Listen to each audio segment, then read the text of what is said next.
नमस्कार साथियों, आज का जो आर्टिकल है, you can say audio article है, वो दैनिक जागरण लेख से लिया गया है। और लेख का नाम है उम्मीदों के अनुरूप संतुलित बजट। यानी इसमें बजट के बारे में चर्चा की गई है। ये 3 फरवरी 2021 का आर्टिकल है। इसको दैनिक जागरण के जो प्रबंध संपादक हैं उन्होंने इसको लिखा है, जिनका नाम है तरुण गुप्ता। अगर आईएएस के पॉइंट ऑफ व्यू से देखें तो जो जीएस पेपर 3 है, जीएस पेपर 3, उसमें बजट वाले सेक्शन से तो ये रिलेट करता ही है। इसके अलावा जो जीएस पेपर 1 है, उसमें जो समाज वाला सेक्शन है, सोसाइटी वाला सेक्शन है, उसमें 2 चीज़ इंपॉर्टेंट एस्पेक्ट हैं। एक है एजुकेशन, एक है अपना हेल्थ। तो उससे कुछ अच्छे अच्छे इसमें फैक्ट मिल जाएंगे जो कि उपयोगी हो सकता है, और कुछ टर्मिनोलॉजीज़ हैं जो कि उपयोगी हो सकते हैं प्रीलिम्स पॉइंट ऑफ व्यू से। तो शुरू करते हैं आज का आर्टिकल। सोमवार को पेश हुआ आम बजट वादों और अपेक्षाओं पर खरा उतरा।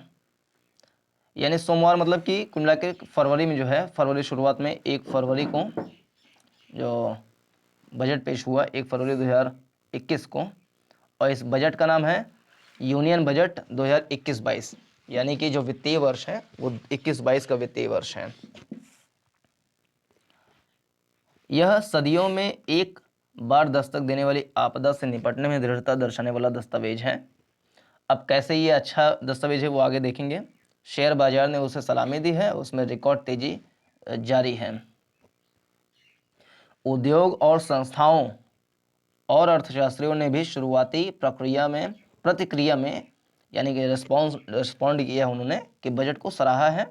हालांकि विपक्षी नेताओं द्वारा त्वरित आधार पर बजट को खारिज करने पर हैरानी नहीं होनी चाहिए, क्योंकि उनकी सोच में बजट की गुणवत्ता के बजाय इस दौर की राजनीतिक विडंबना अधिक प्रतिबिंबित होती है।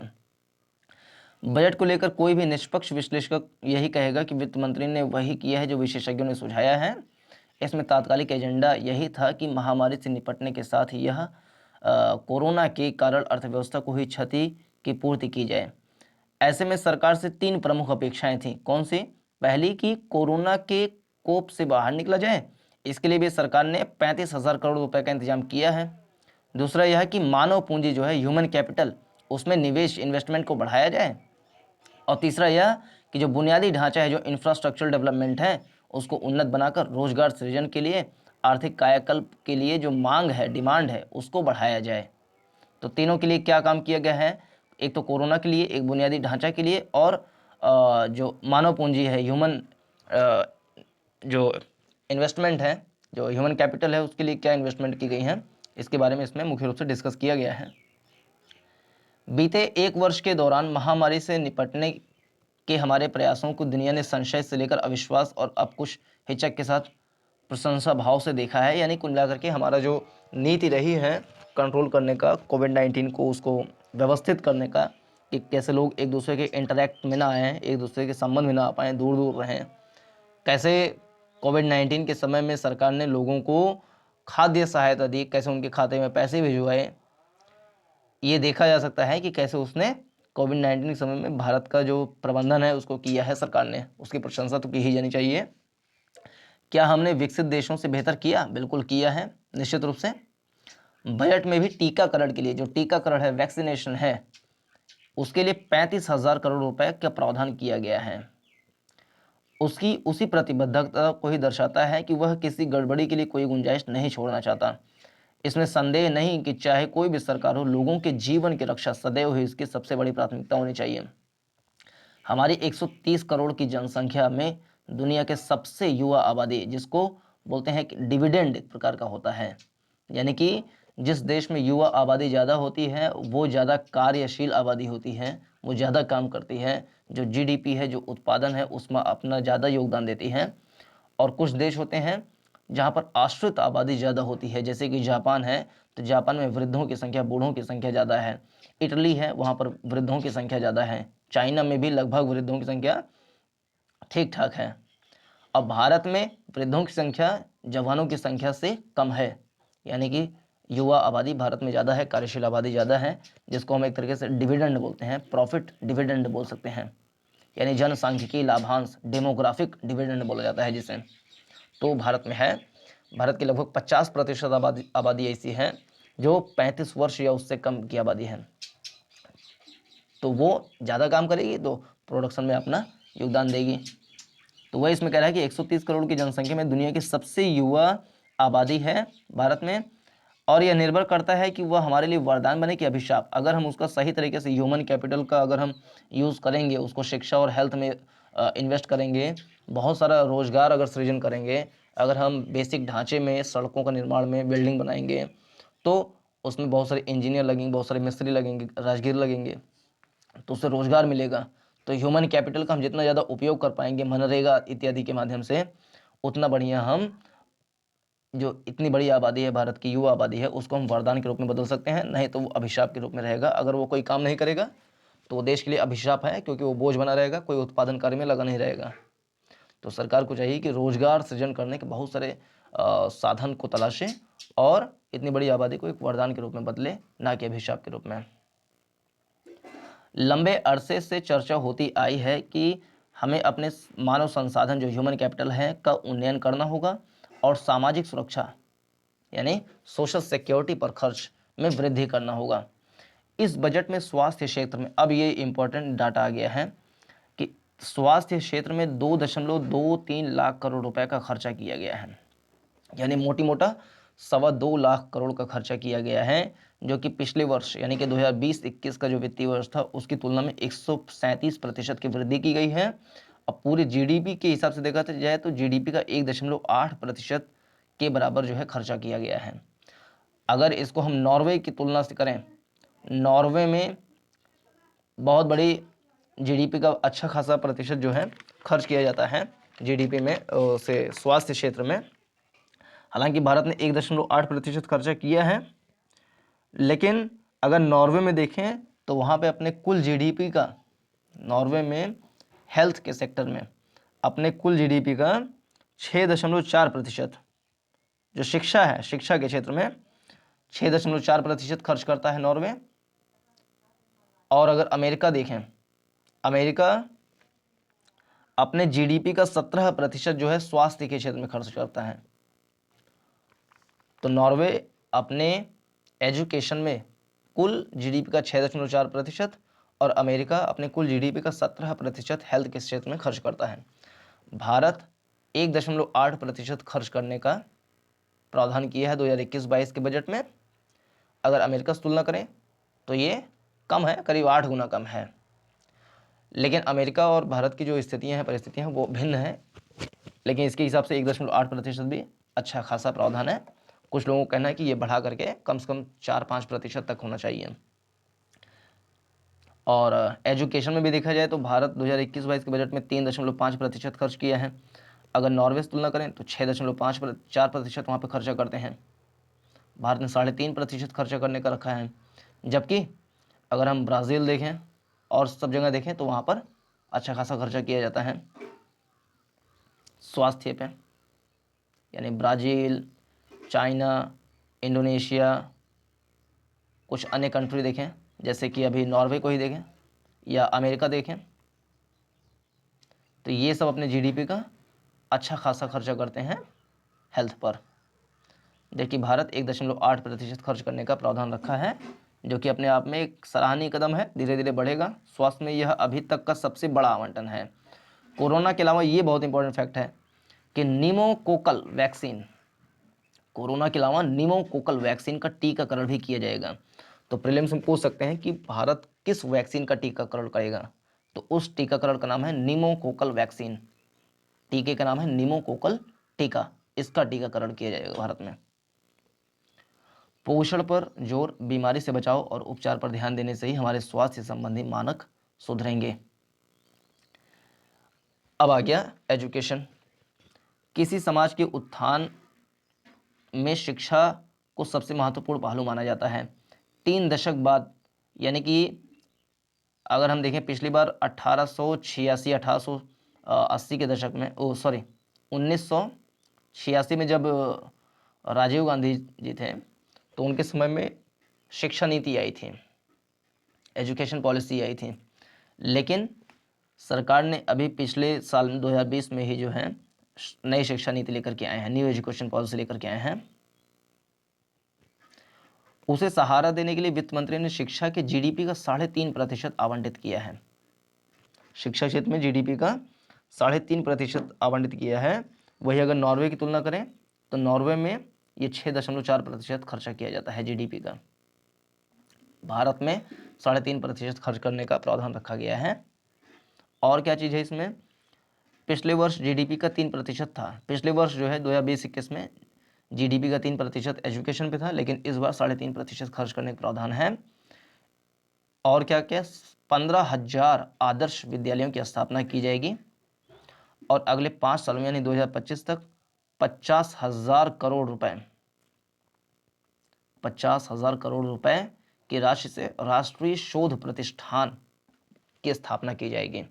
राष्ट्रीय शोध प्रतिष्ठान की स्थापना की जाएगी 50,000 करोड़ रुपए से अगले 5 सालों में, और 15,000 आदर्श विद्यालयों की स्थापना की जाएगी अगले 5 सालों में। कोविड के बाद अर्थव्यवस्था मांग की कमी से जूझ रही है। लोगों के हाथ में पैसा पहुंचाना ही मांग बढ़ाने का सबसे प्रभावी तरीका है।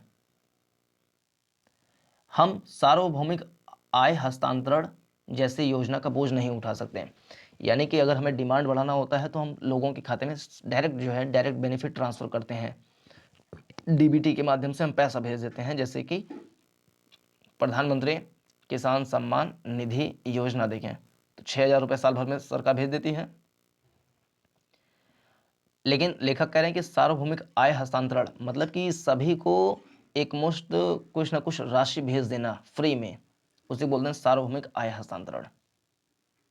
यानी सभी लोगों को उनकी कुछ ना कुछ पैसे जो है उनकी खाते में भेज देना, उसे बोलते हैं सार्वभौमिक आय हस्तांतरण। तो सरकार ऐसा करके बोझ बहुत ज़्यादा बढ़ जाता है, राजस्व घाटा जो है बढ़ जाता है इसके कारण से, तो इसका बोझ उठा नहीं सकती है। लेकिन डिमांड बढ़ाना है तो उसके लिए सरकार और क्या कर सकती है। ऐसे में सरकार ने बुनियादी ढांचे पर खुले हाथों से खर्च करने का फैसला लिया है। बुनियादी ढांचा मतलब होता है बेसिक जो स्ट्रक्चर है, यानी इंफ्रास्ट्रक्चर जो है उस पर खर्च करना। जैसे राजमार्ग मंत्रालय के लिए 1,20,000 करोड़ रुपए का आवंटन किया गया है। जो रेलवे की तैयारी कर रहे हैं उनके लिए इंपॉर्टेंट है कि रेलवे के लिए 1,10,000 करोड़ रुपए का प्रावधान किया गया है। वहीं अगर समग्र पूंजीगत व्यय की बात करें तो उसके लिए 5.5 लाख करोड़ से ज़्यादा का खर्च किया जाएगा। पूंजीगत व्यय क्या होता है, जैसे अगर हम जो बजट बनाते हैं, बजट में 2 प्रकार का बजट होता है मुख्य रूप से, एक पूंजीगत बजट होता है, एक राजस्व बजट होता है। तो पूंजीगत आय जो होती है, पूंजी के माध्यम से जो आय होती है उसको पूंजीगत आय बोलते हैं। जैसे ये हम कह लें जो पूंजीगत प्राप्तियां होती हैं, जैसे बॉन्ड, ट्रेजरी बिल, सार्वजनिक ऋण दिया जाता है, उसके माध्यम से सरकार पैसा जुटाती है। अंतर्राष्ट्रीय संगठनों से ऋण मांगती है, ये भी पूंजीगत प्राप्तियां होती हैं। प्रोविडेंट फंड से, पब्लिक सेक्टर यूनिट्स जो PSUs होते हैं, सार्वजनिक निकाय जो होते हैं, उनके माध्यम से सरकार जो है पैसा जुटाती है। डिसइन्वेस्टमेंट करती है, उसके माध्यम से पैसा जुटाती है। तो पूंजीगत प्राप्तियां ये होती हैं जो बजट में ही लिखा रहता है कि सरकार कहाँ कहाँ से पैसा कमाएगी। तो उसमें कुछ चीज़ यहाँ पर बताई गई है। जो अपूंजीगत व्यय होता है, सरकार बहुत सारी पूंजी बनाने में व्यय करती है। जैसे कोई रोड बनाएगी, इसके अलावा मेट्रो बनाएगी, सड़कें बनाएंगे, मान लो बांध बना दिए, मेट्रो बना दिए, भूमि अधिग्रहण करेंगे तो वहाँ पर लोगों को पैसा देंगे, उनकी ज़मीन ले लेंगे, उनको पैसा देंगे, उस स्थान पर सड़क बना देंगे, बिल्डिंग बनाएंगे, मशीनें खरीदेंगे, शेयर मार्केट में निवेश करेंगे और किसी को ब्याज देंगे, चाहे भारत के अंदर में किसी राज्य या सरकार को ब्याज दे दें, ब्याज पे धन दे दें, या विदेशी संगठनों को ब्याज पे जो है धन दे दें। तो ये पूंजीगत व्यय होता है। और ये पूंजीगत प्राप्तियां और पूंजीगत व्यय के समुच्चय को ही पूंजीगत बजट बोलते हैं। तो पूंजीगत व्यय अगर कुल मिलाकर देखा जाए तो भारत सरकार कितना करेगी, 5.5 लाख करोड़ रखने का प्रावधान है। इससे विकास के लिए आधार तैयार होने के साथ साथ अन्य क्षेत्रों पर अनुकूल प्रभाव पड़ने और रोजगार सृजन जैसे अवश्यंभावी लाभ होने तय हैं, बिल्कुल तय हैं। रक्षा बजट भी एक महत्वपूर्ण बजट होता है और रक्षा बजट में अच्छा खासा आवंटन, इसके लिए 4.25 लाख करोड़ से ज़्यादा रुपए की व्यवस्था की गई है। लेकिन उसमें ध्यान देना है कि बजट में भी दो प्रकार के बजट, रक्षा बजट में भी दो प्रकार के हो सकते हैं। एक तो एक तरीके सर्विस सेक्टर टाइप का, एक हो सकता है जो पूंजीगत बजट होते हैं। तो जो पूंजीगत बजट है, पूंजीगत व्यय है रक्षा बजट में, वो 19% की बढ़ोतरी की गई है। 1.25 लाख करोड़ से ज़्यादा का खर्चा, यानी जो रक्षा बजट में 4.25 लाख करोड़ का खर्चा है, इसमें से 1.25 लाख करोड़ से ज़्यादा का खर्चा पूंजीगत व्यय में किया जाएगा रक्षा के क्षेत्र में ही, ताकि उसका आधुनिकीकरण किया जा सके। क्या यह बजट सभी समस्याओं का निदान है? इस सत्य की अनदेखी नहीं की जा सकती कि सामाजिक क्षेत्र में भारी खर्च के बावजूद विकसित देशों की तुलना से अगर किया जाए तो ये काफ़ी कम है। मिसाल के तौर पर नॉर्वे अपने जीडीपी का 6.4% शिक्षा पर खर्च करता है। अमेरिका अपने जीडीपी का 17% स्वास्थ्य पर खर्च करता है। अब भारत से तुलना करें, नॉर्वे अपने जीडीपी का 6.5% खर्च करता है। अब भारत अपने जीडीपी का कितना खर्च करता है शिक्षा क्षेत्र में? तो 3.5% का प्रावधान किया गया है इस साल, जबकि पिछले साल 3% था। अमेरिका अपने जीडीपी का 17% स्वास्थ्य में खर्च करता है, जबकि भारत 1.8% खर्च का प्रावधान रखा गया है इस साल, जो कि पिछले साल की तुलना में 137% की वृद्धि की गई है। यानी पिछले साल लगभग 1.33% के आसपास था।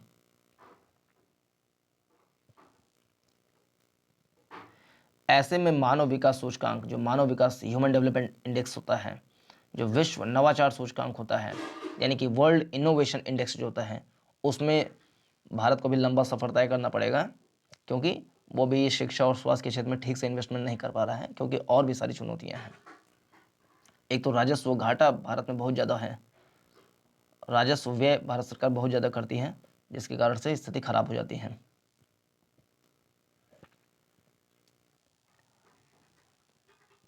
वास्तव में अभी भी कई पहलू ऐसे हैं जहां हम अपनी क्षमता से कम दांव लगा रहे हैं, जैसे कि विनिवेश। विनिवेश मतलब होता है डिसइन्वेस्टमेंट, और डिसइन्वेस्टमेंट क्या होता है? डिसइन्वेस्टमेंट मतलब कि सार्वजनिक क्षेत्र के उपक्रमों यानी पीएसयूज जो होते हैं में सरकार की हिस्सेदारी बेचने की प्रक्रिया जो होती है, उसी को विनिवेश कहते हैं। यानी सार्वजनिक क्षेत्र के उपक्रम पीएसयूज जो होते हैं, उनमें अपनी हिस्सेदारी जो होती है, शेयर्स, उसको बेचने की प्रक्रिया विनिवेश कहलाती है। परंतु विनिवेश के अंतर्गत सरकार उस उपक्रम कर पर अपना स्वामित्व अथवा मालिकाना हक बनाए रखती है। आमतौर पर विनिवेश को एक बजट के रूप में ही देखा जाता है, क्योंकि इसको बजट में बताया जाता है कि विनिवेश के माध्यम से कितना भारत सरकार धन जुटाएगी। अगर 2021-22 के बजट में देखा जाए तो करीब 1.25 लाख करोड़ रुपए का इंतजाम वो विनिवेश के माध्यम से करेगी। पिछले साल ये 2.1 लाख करोड़ था, लेकिन करीब करीब 32,000 करोड़ रुपए का ही उसने विनिवेश के माध्यम से धन जुटा पाया। तो पिछले साल जितना लक्ष्य था 2.1 लाख करोड़, उसमें से 32,000 करोड़ ही जुटा पाए, यानी कि ठीक प्रकार से नहीं जुटा पाए। तो इस बार कम कर दिए लक्ष्य, 1.25 लाख करोड़ का विनिवेश के माध्यम से धन जुटाएंगे, ताकि उसको कम से कम पा सकें। तो वही लेखक कह रहे हैं कि इस क्षेत्र में बहुत ही धीरे से काम होता है, धन जुटा नहीं पाती सरकार, तो खर्चा करने में दिक्कत होता है, और जो पूंजीगत घाटा है वो भी बढ़ जाता है इसके कारण। तो आमतौर पर विनिवेश को एक बजट के रूप में ही देखा जाता है, जिसके तहत सरकार चयनित सार्वजनिक उपक्रमों में विनिवेश के लिए वार्षिक लक्ष्य निर्धारित करती है, जैसे कि इस बार 1.25 लाख करोड़ का लक्ष्य निर्धारित किया गया है। जबकि रणनीतिक बिक्री में सार्वजनिक क्षेत्र की इकाई के शेयर्स के साथ ही प्रबंधन नियंत्रण का हस्तांतरण भी किया जाता है, अर्थात स्वामित्व और नियंत्रण को किसी निजी क्षेत्र की इकाई को स्थानांतरित कर दिया जाता है। साधारण विनिवेश के विपरीत रणनीतिक विनिवेश एक प्रकार से निजीकरण होता है, यानी रणनीतिक विनिवेश किया जाता है तो दैट इज कॉल्ड निजीकरण, यानी प्राइवेटाइजेशन। अगर साधारण विनिवेश किया जा रहा है तो वो एक प्रकार का विनिवेश है जो कि बजट का ही पार्ट है। तो विनिवेश के माध्यम से सरकार धन जुटाती है। जब विनिवेश के माध्यम से धन जुटाती है सरकार, तो इसी को बोलते हैं पूंजीगत प्राप्तियां। पूंजीगत प्राप्तियां में बहुत सारी चीज होती हैं, जैसे कि बॉन्ड, ट्रेजरी बिल को बेच दिए, अंतर्राष्ट्रीय संगठनों से ऋण ले लिए, प्रोविडेंट फंड से, पब्लिक सेक्टर यूनिट, जो पब्लिक सेक्टर यूनिट्स हैं उसका डिसइन्वेस्टमेंट कर दिया। तो what is disinvestment, what is विनिवेश? तो सरकार पीएसयूज में यानी कि सार्वजनिक जो उपक्रम हैं उसमें सरकार अपने कुछ शेयर को निजी हाथों में बेच देती है, जिससे सरकार को कुछ रुपया आ जाता है, उसी को बोलते हैं डिसइन्वेस्टमेंट। सिंपल सी बात है, लेकिन इसमें ध्यान रखना है कि सरकार का मालिकाना हक जो होता है वो उस पर बना रहता है, यानी 51% शेयर अधिकतम जो हो सकता है वो सरकार अगर बेचने के बाद भी, यानी डिसइन्वेस्टमेंट करने के बाद भी 51% हिस्सा सरकार अपने पास रखे रहती है, 49% हिस्सा निजी हाथों में होता है, यानी कुल मिलाकर के मालिकाना हक सरकार के हाथ में रहता है। तो जीडीपी इसमें विनिवेश में क्या झंझट है देखें। इसके लिए पिछले वर्ष जो है 2.1 लाख करोड़ का लक्ष्य रखा गया था, लेकिन इस बार 1.25 लाख करोड़ का लक्ष्य रखा गया है। ऐसा क्यों? क्योंकि अतीत में इस मोर्चे पर अपनी असफलता हमने देखी है। असफलता कैसे देखी है? क्योंकि पिछले साल इतने का लक्ष्य रखा गया था, लेकिन जुटा कितना पाए? 32,000 करोड़ रुपए जुटा पाए। तो इसलिए सरकार इस बार कम कर दी है, लक्ष्य ही कम कर दिया है। हालांकि शेयर बाजार में तेजी के इस दौर में यदि हम निर्धारित लक्ष्य से पार नहीं जाते तो यह निराशाजनक होगा। केंद्र और राज्य सरकारों के पास अनुत्पादक जो जमीनें हैं, जिस जमीन पर कोई काम नहीं हो रहा है, खाली पड़ी हुई है, उस अनुत्पादक जमीन को अगर भुना देगी यानी उसको बेच देगी तो उससे भी बहुत सारा पैसा आ सकता है। एक चीज लोग कहते हैं कि विनिवेश से बड़ा दिक्कत होता है, सरकार जो है देश को बेच रही है। देश को नहीं बेच रही है। जैसे मान लो कि ये इतना बड़ा देश है, इस देश में एक सरकारी पक्ष है, एक प्राइवेट पक्ष है। सरकार के पास मान लो ये वाली ज़मीन है, और ध्यान रखना है ये सरकार जो है और ये जो पब्लिक है ये रह रही है एक ही देश में, एक ही देश के अंदर में रह रही है दोनों। गवर्नमेंट के पास ये वाली ज़मीन है मान लो, और गवर्नमेंट के पास और भी सारी ज़मीन है और भी सारी चीज़ें हैं, लेकिन गवर्नमेंट इस वाली ज़मीन का ठीक प्रकार से यूज नहीं कर पा रही है, खराब पड़ा हुआ है। सरकार क्या करें, इस वाली ज़मीन को प्राइवेट वाले हाथों में दे दें। प्राइवेट वाले जो होंगे इस वाली ज़मीन को खरीदेंगे तो इस ज़मीन पर बिल्डिंग्स बनाएंगे और जो स्ट्रक्चर बनाएंगे, खर्चा करेंगे, तो इस ज़मीन का उपयोग भी हो जाएगा, सरकार के पास पैसा भी आ जाएगा। और देश की चीज़ तो देश के अंदर में ही है, बेचे किसको? बेचे अपने ही लोगों को बेचे। अब ये अपने लोग जो हैं, जो ज़मीन को खरीद लिए हैं, इस ज़मीन को खाएंगे थोड़ी ना, ज़मीन को नहीं खाएंगे, पैसा को नहीं खाएंगे, ये इस ज़मीन का उपयोग करेंगे और लोगों की भलाई के लिए काम करेंगे, जनता इसमें रोजगार पाएगी। तो सरकार अगर डिसइन्वेस्टमेंट करती है तो ये बुरी बात नहीं है। जो मार्क्सवादी सोच होती है वो थोड़ा सा आक्रामक टाइप का होता है, लेकिन हमें थोड़ा सा लिबरल होना चाहिए कि सरकार अगर ये सब काम कर रही है तो देश के हित में ही है। जिस ज़मीन का यूज नहीं हो पा रहा है उस ज़मीन का यूज इस तरीके से करें ताकि उसके पास पैसा भी आए और देश का विकास भी और इस ज़मीन का विकास भी हो सके। प्रत्यक्ष करों, जो कर होता है, टैक्स होता है, वो दो तरह का होता है। डायरेक्ट टैक्स होता है, इनडायरेक्ट टैक्स होता है। डायरेक्ट टैक्स जो करापात कराघात दोनों एक ही व्यक्ति पर लगाया जाता है वो डायरेक्ट टैक्स होता है। यानी कि कोई व्यक्ति मान लो 100 रुपये कमाया, सरकार ने कहा भैया इसमें से 5 रुपये जो हम टैक्स लेंगे, तो ये डायरेक्ट टैक्स हो गया। इनडायरेक्ट टैक्स होता है जैसे कि कोई व्यक्ति दुकान पर गया, शॉप पर गया, यहाँ से सोप लिया, साबुन लिया, तो साबुन मान लो 10 रुपये का साबुन है, तो इस पर मान लो 1 रुपये जो है टैक्स दिया। 9 रुपये का साबुन था, 1 रुपये टैक्स दिया, 10 रुपये हो गया। अभी जो 1 रुपये है वो दुकानदार के पास गया, दुकानदार आगे उसको जाकर देगा, वो आगे जाकर देगा, लास्ट वाला जो है सरकार को टैक्स दे देगा। तो जो घूम फिर के मतलब पैसा 1 रुपये जो है दिया जनता ने ही, लेकिन घूम फिर के जाकर के सरकार के पास पहुंचता है, ये होता है इनडायरेक्ट टैक्स। तो वही कह रहा है प्रत्यक्ष करों के साथ कोई छेड़छाड़ नहीं किया गया, यानी कि जो इनकम टैक्स है उन सब में बहुत ज़्यादा बढ़ाया नहीं गया है कि लोगों के ऊपर बोझ डाला जाए, परंतु वास्तविकता यह है कि वेतन भोगियों के लिए मानक कटौती में बढ़ोतरी, लाभांश कर और कॉर्पोरेट एवं निजी आयकर की सबसे ऊंची दरों के बीच अभी भी अंतर रखा गया है। कॉर्पोरेट टैक्स होता है जो लोग कॉर्पोरेट लगाते हैं, इंडस्ट्री खड़ी करते हैं, उनके ऊपर जो टैक्स लगाया जाता है। निजी आयकर यानी कि इनकम टैक्स जो होता है उस पर केंद्र सरकार टैक्स लगाती है। उसके बारे में इन्होंने थोड़ा सा आलोचना किया है। स्वाभाविक है कि फिलहाल परिस्थितियों के कारण वित्त मंत्री के हाथ बंधे हुए हैं, परंतु वह मध्य वर्ग को भविष्य में राहत देने के संकेत तो दे ही सकती थी। जैसे कॉर्पोरेट कर की दरों में जो कमी सितंबर 2019 में हुई थी, उसके संकेत कुछ साल पहले उनके पूर्ववर्ती अरुण जेटली ने दिए थे। न्याय की राह में परिणाम के साथ धारणा भी उतनी महत्वपूर्ण होती है। यह बजट भले ही संपूर्ण प्रतीत न हो, परंतु पूर्णता तो काल्पनिक होती है।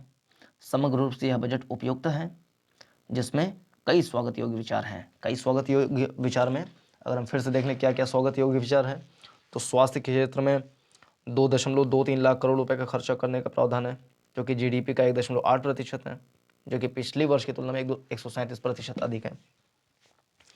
इसके अलावा शिक्षा के क्षेत्र में 3.5% का प्रावधान किया गया है, परसेंट जीडीपी का 3.5%। पिछले साल 3% था, हालांकि नॉर्वे में 6.4% है, तो धीरे धीरे बढ़ेंगे इसमें भी। इसके अलावा 15,000 आदर्श विद्यालयों की स्थापना की जाएगी और 2025 तक जो है 50,000 करोड़ रुपए की राशि से राष्ट्रीय शोध प्रतिष्ठान की स्थापना की जाएगी। बुनियादी ढांचे पर खर्च किया गया है, जैसे कि राजमार्ग मंत्रालय पर 1.20 लाख करोड़ रुपए का खर्च किया गया है। इसके अलावा रेलवे पर 1.10 लाख करोड़ रुपए खर्च किया गया है। अगर पूरी पूंजीगत देखें, समग्र पूंजीगत व्यय देखें, तो 5.54 लाख करोड़ रुपए खर्च किया गया है। तो इस तरीके से बहुत सारे स्वागत योग्य कदम उठाए गए हैं। तो इसमें इतना ही। ये GS3 के पॉइंट ऑफ व्यू से इज़ वेरी इंपॉर्टेंट। समझ में आ गया होगा थोड़ा बहुत। Thanks for watching. नमस्कार।